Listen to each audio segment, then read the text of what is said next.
Bismillahirrahmanirrahim. Assalamualaikum warahmatullahi taala wabarakatuh. Alhamdulillahi rabbil alamin.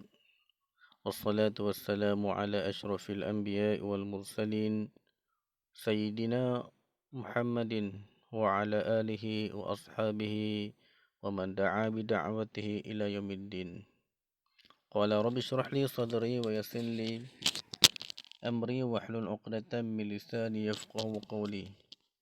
سبحانك لا علم لنا إلا ما علمتنا إنك أنت العليم الحكيم ولا حول ولا قوة إلا بالله العلي العظيم اللهم افتح علينا فتوح العارفين وفقهنا في الدين وعلمنا التأويل واهدنا إلى صراطك المستقيم يا هلاء العالمين اللهم انفعنا بما علمتنا وعلمنا بما ينفعنا وزدنا علما.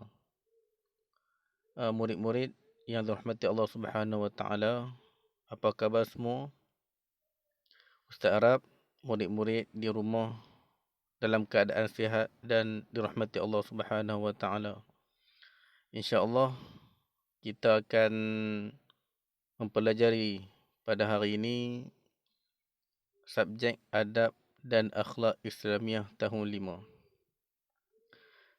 Subjek adab ini begitu penting kepada kita kerana adab seseorang insan itu yang beragama Islam perlu ada dalam diri kita. Jadi murid-murid yang dirahmati Allah Subhanahu Wa Taala, insya-Allah kita terus kepada tajuk yang pertama.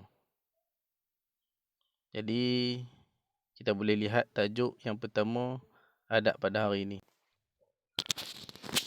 Murid-murid yang dirahmati Allah Subhanahu Wa Taala, kita tengok pelajaran 1. Tajuk kita akan belajar ialah adab bekerja. Adab bekerja.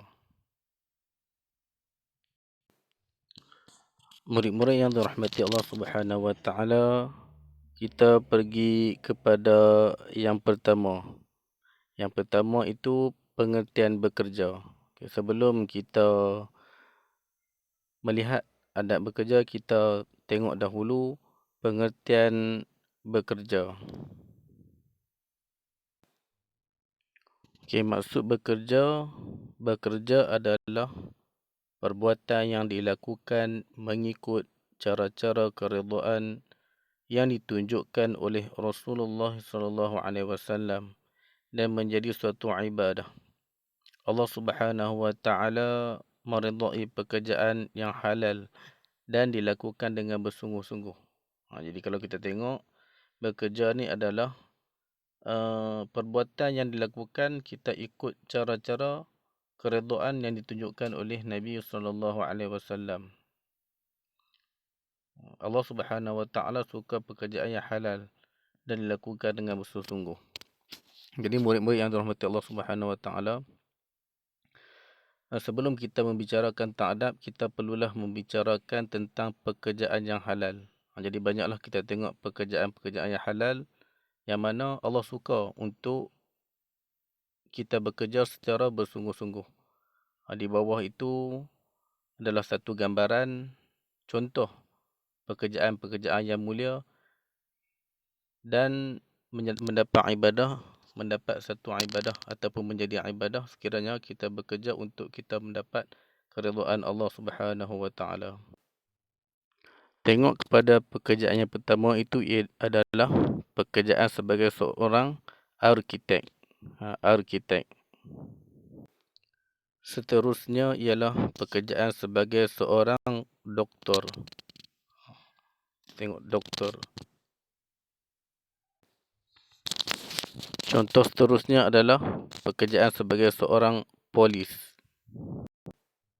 Contoh pekerjaan seterusnya ialah pekerjaan sebagai seorang postman. Kesemua pekerjaan yang disebutkan tadi adalah pekerjaan yang mulia. Sekiranya kita melakukan dengan bersungguh-sungguh dan dilakukan hanyalah semata untuk mendapat keridaan Allah Subhanahu Wa Taala. Murid-murid yang dirahmati Allah Subhanahu Wa Taala, setelah kita mengenal ataupun memahami maksud pengertian bekerja, kita akan belajar pula tentang adab bekerja. Di antara adab bekerja yang disenaraikan banyak di sini. Jadi kita tengok satu persatu apakah adab bekerja. Yang pertama adalah menetapkan niat mencari rezeki kerana Allah Subhanahu Wa Taala. Untuk kita mendapat pahala, kita kena niat kita mencari rezeki kerana Allah Subhanahu. Kedua ialah kita memulakan pekerjaan kita dengan membaca Bismillahirrahmanirrahim. Sebelum kita memulakan pekerjaan, kita mula dahulu dengan pekerjaan kita dengan membaca Bismillahirrahmanirrahim. Menutup aurat dan berpakaian kemas. Yang ketiga adalah menutup aurat dan berpakaian kemas. Jadi kita sebagai orang Islam perlulah kita mencari pekerjaan yang mana pekerjaan itu adalah pekerjaan yang menutup aurat. Bukan pekerjaan yang merendahkan aurat. Yang keempat ialah ceria dan mesra. Jadi sebelum kita ataupun semasa kita bekerja adalah kita dalam keadaan ceria dan mesra supaya pekerjaan kita itu kita dapat laksanakan dengan sempurna. Adab yang seterusnya, adab yang kelima, menepati masa. Kerana Allah Subhanahu Wa Taala suka orang yang menepati masa. Kita selalu baca surah Al-Asr, wal 'asri innal insana lafi khusr. Itu surah yang Allah Taala bersumpah dengan waktu. Jadi kita sebagai umat Islam perlulah kita menjaga masa kita. Adab bekerja yang keenam ialah bersifat amanah, tekun, redha dan ikhlas. Kita perlu beramanah dengan pekerjaan kita. Kita dilarang untuk kita mencuri tulang. Bersifat amanah, seterusnya tekun.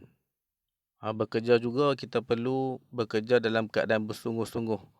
Tidak kita bekerja sambil lewa. Redha dan ikhlas. Ini perkara yang paling penting lah. Tiap-tiap pekerjaan yang kita buat tu perlu kita ada keikhlasan kepada Allah Subhanahu Wa Taala. Adab bekerja yang seterusnya ialah saling membantu dalam menyelesaikan tugas. Jadi kalau kita melihat ada sahabat-sahabat kita dalam satu kumpulan kerja kita yang memerlukan bantuan ataupun perlukan pertolongan, maka kita bantulah sahabat kita itu dalam keadaan kita ikhlas. Kerana sikap saling bantu-membantu akan memudahkan kerja kita. Murid-murid yang dirahmati Allah Subhanahu Wa Taala, kita tengok balik adab yang seterusnya lagi ialah melaksanakan ibadah wajib. Jadi di sambil kita bekerja, kita juga jangan lupa untuk kita menunaikan solat 5 waktu apabila masuk waktu. Kita tinggal dahulu pekerjaan kita menunaikan hak kita dengan Allah Subhanahu Wa Taala. Kerana solat 5 waktu adalah rukun Islam kepada umat Islam itu sendiri. Kita tengok adab bekerja yang ke-9 ialah usaha, doa dan tawakal. Apabila kita berusaha, kita memohon kepada Allah Subhanahu Wa Taala supaya Allah Subhanahu Wa Taala memudahkan pekerjaan kita. Dan setelah kita berusaha berdoa, maka kita berserah kepada Allah Subhanahu Wa Taala. Sebelum kita berserah kepada Allah Subhanahu Wa Taala, perlulah kita berusaha terlebih dahulu. Adab bekerja yang ke-10 ialah yakin dengan pekerjaan yang kita kerjakan. Adab bekerja yang ke-11 ialah kita mencintai pekerjaan yang kita kerjakan.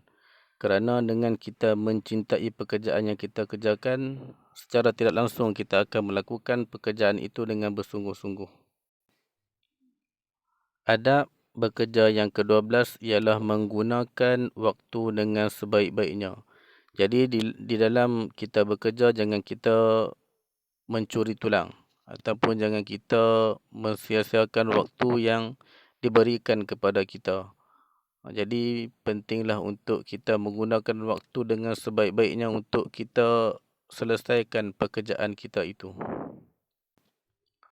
Adab pekerjaan yang ke-13 ialah berdisiplin dan rajin dalam bekerja.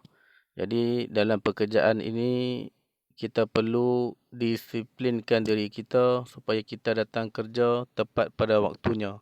Bukan kita datang kerja, kita sampai di tempat kerja terlalu lewat. Jika kita sampai tempat kerja dalam keadaan lewat, itu menandakan kita adalah pekerja yang kurang berdisiplin. Kita tengok adab bekerja yang seterusnya bersifat jujur. Dalam pekerjaan juga kita perlu ada sifat jujur dalam diri kita. Adab pekerjaan yang terakhir ialah akhiri pekerjaan dengan membaca Alhamdulillah. Jadi selesai sudah kita melihat adab pekerjaan satu persatu. Jadi mudah-mudahan Allah Subhanahu Wa Taala memberikan kepada kita kekuatan untuk kita mengamalkan adab bekerja di tempat bekerja kita. Jadi insya-Allah kita minta pertolongan kepada Allah Subhanahu Wa Taala supaya Allah Subhanahu Wa Taala memberi kekuatan kepada kita. Jadi murid-murid yang dirahmati Allah Subhanahu Wa Taala,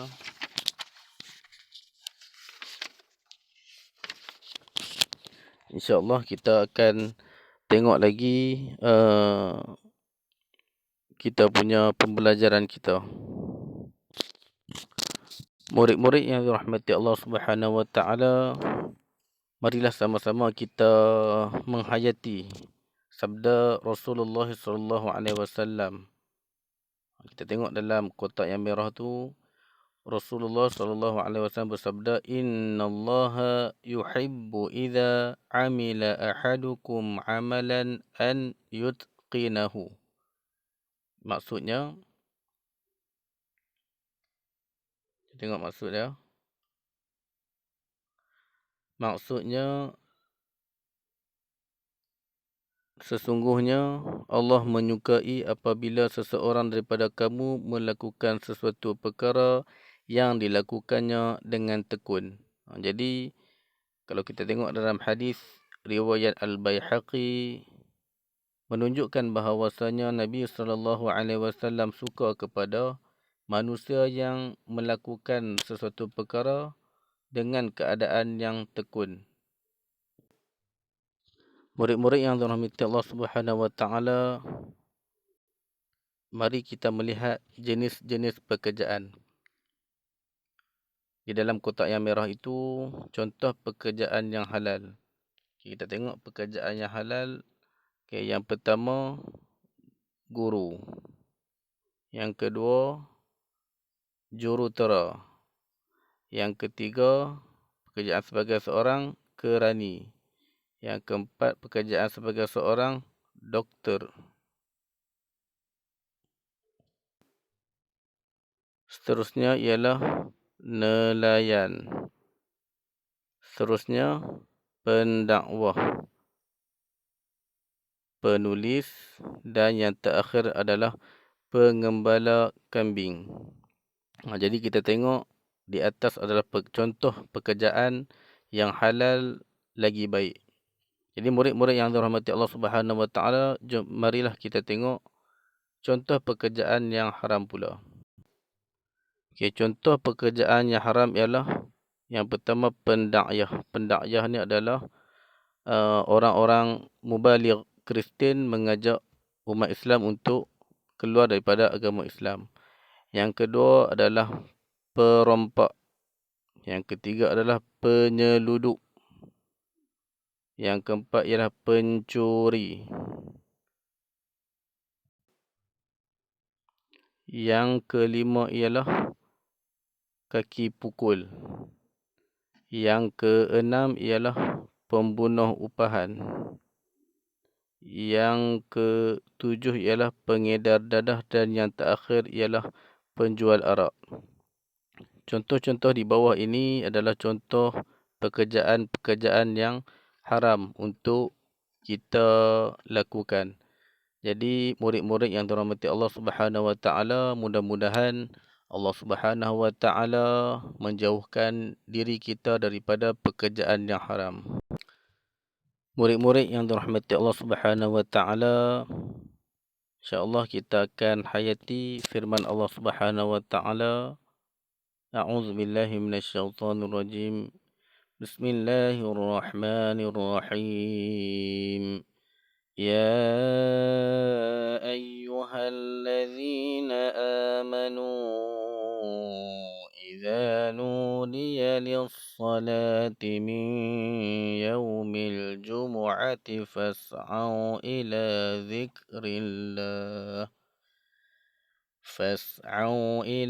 ذكر الله وذروا البيع ذلكم خير لكم إن كنتم تعلمون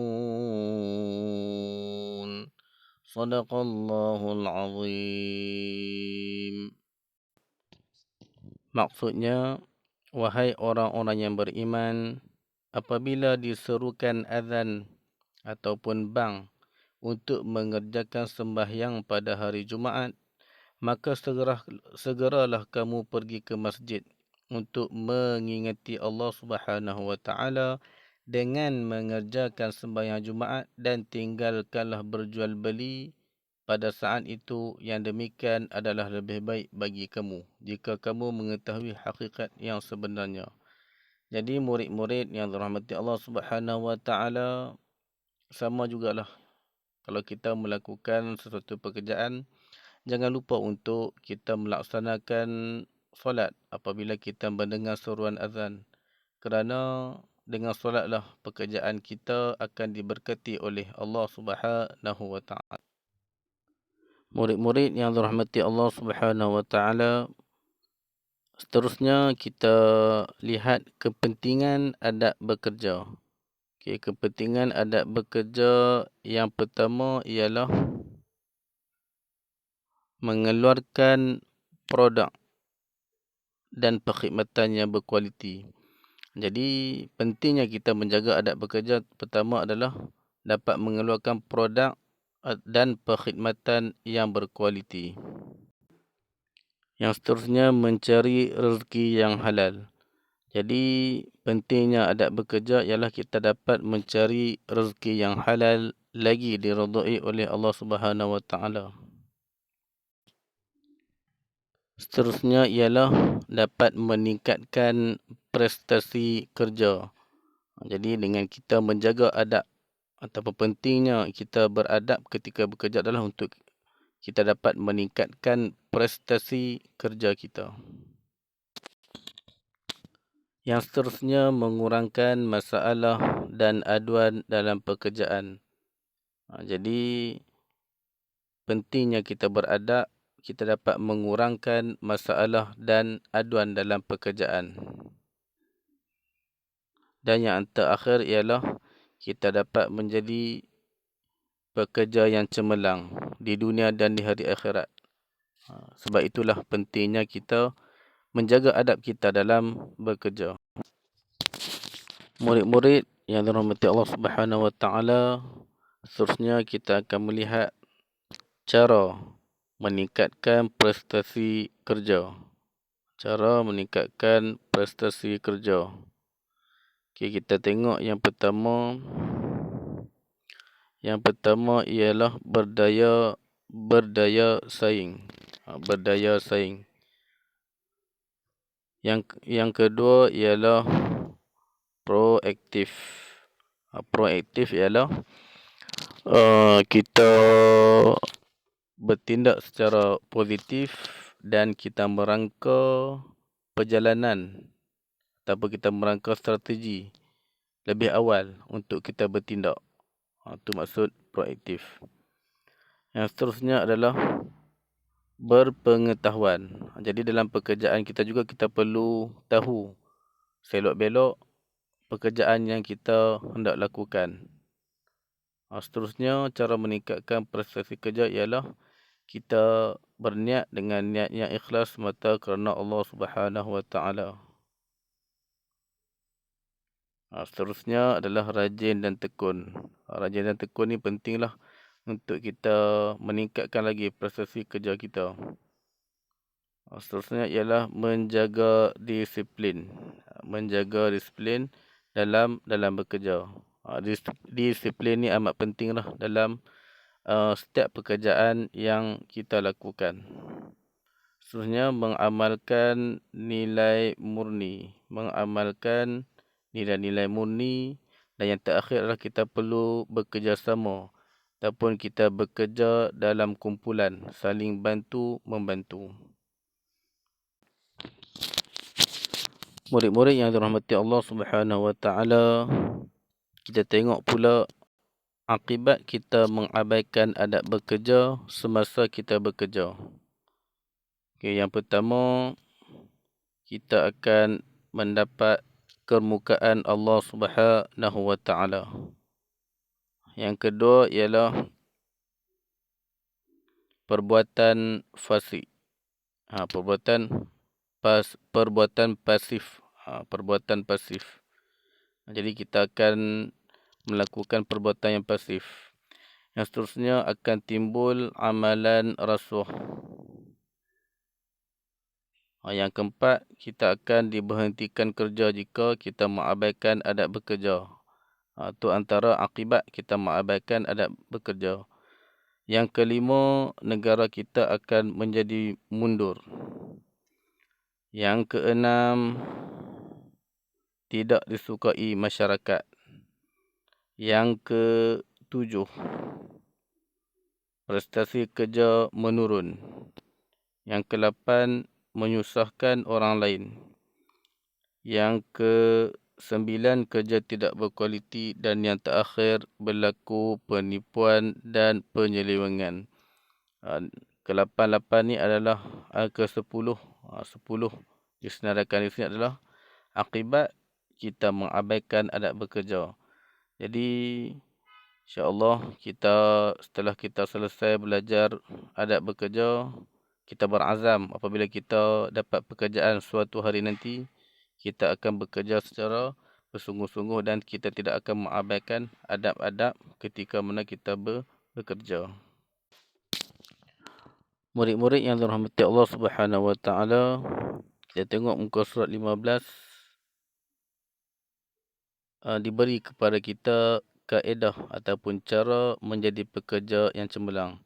Jadi di sini penulis mengajar kita bagaimana untuk kita menjadi pekerja yang cemerlang.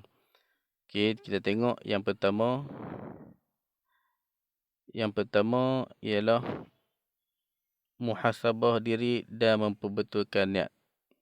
Kita tengok, kalau kita tengok pekerjaan kita pada hari ini terdapat kekurangan, maka kita muhasabah diri dan kita terus perbaiki apa yang terdapat kekurangan dalam pekerjaan kita dan kita sentiasa memperbetulkan niat.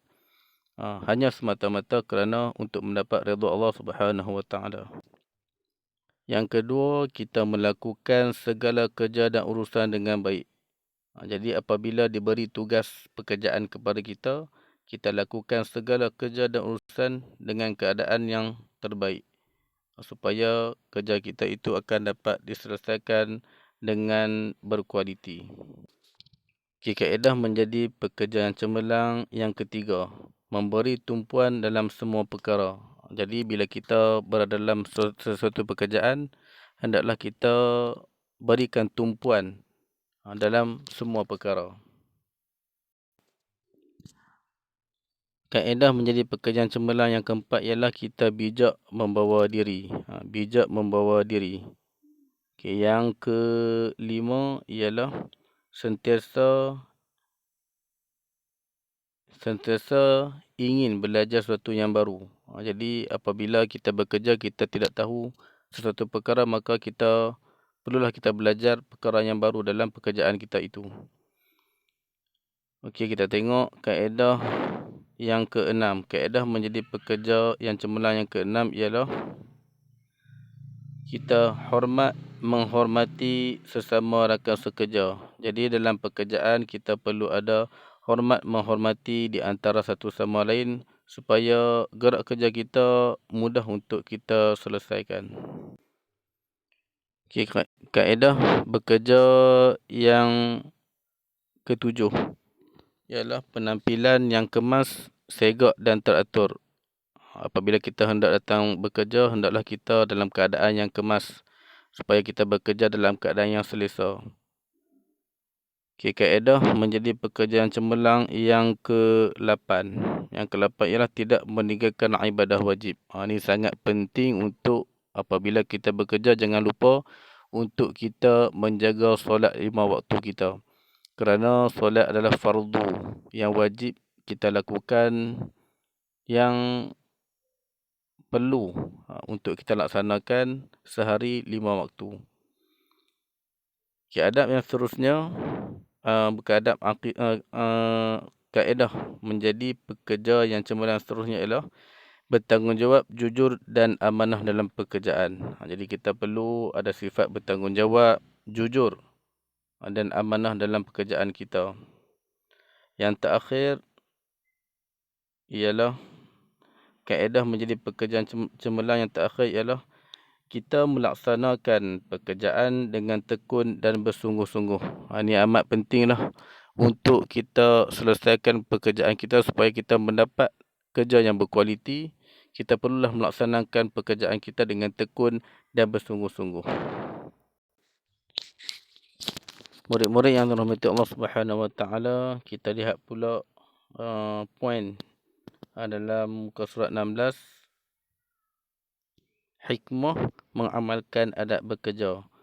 Kita tengok hikmah dia. Yang pertama ialah kita dapat menunaikan fardu kifayah. Kita dapat menunaikan apa? Fardu kifayah. Yang kedua hikmah dia ialah ekonomi negara terus berkembang. Apabila kita mengamalkan adab bekerja ni, ekonomi negara kita akan terus berkembang, menjadi contoh dan rujukan. Apabila kita menjadi pekerjaan cemerlang dengan mengamalkan adab bekerja, kita akan menjadi contoh dan rujukan kepada pekerja-pekerjaan lain. Yang keempat ialah disayangi oleh semua orang. Disayangi oleh semua orang. Hikmah kita mengamalkan adab bekerja, kita disayangi oleh semua orang. Kerana apa? Kerana kita melaksanakan pekerjaan kita dengan bersungguh-sungguh. Yang kelima ialah mendapat kerahmatan daripada Allah Subhanahu Wa Taala. Yang keenam, dimurahkan rezeki. Yang ketujuh, prestasi dan kualiti kerja meningkat. Yang ke-8, kuat dan cekal menghadapi cabaran. Yang ke-9, dapat melahirkan pekerjaan yang mahir dan terletih. Ini adalah di antara hikmah kita mengamalkan adab dalam kita bekerja. Murid-murid yang dirahmati Allah Subhanahu Wa Taala, alhamdulillah selesai sudah untuk tajuk adab kita pada hari ini. Jadi insya-Allah Ustaz harap murid-murid dapat melihat video yang Ustaz bagi ini, dan insya-Allah sama-sama kita mendengar dan kita hayati apa yang kita pelajari pada hari ini. Ustaz akhiri dengan wabillahi taufiq wa hidayah. Wassalamualaikum warahmatullahi taala wabarakatuh.